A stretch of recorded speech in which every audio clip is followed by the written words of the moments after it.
ए का भाई रे? देखो ना आकाश भैया को आता कि होली में मुर्गा ना बनी, कहता कि मुर्गा छोड़ा के बकरा ही हमने बकरा खानी चाहिए भैया। बोला ना तू ही, बोला ना भैया भैया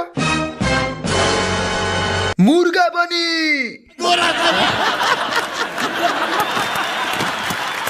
पिछाट मुर्गा लिए जाता नहीं हम पथारियों ले लिया। नो रास्ता से हटते हैं।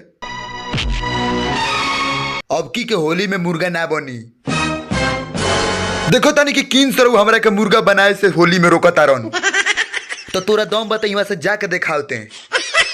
दे रुक बे। हे महंगाई में सरऊ तू बकरा खोइबो।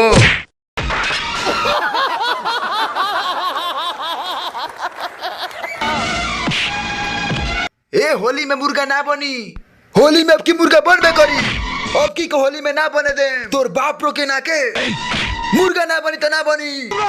अबे सरवते तो दिमाग खराब को करते रुक रुक रुक रुक रुक रुक। मुर्गा खाती मर गई सरे।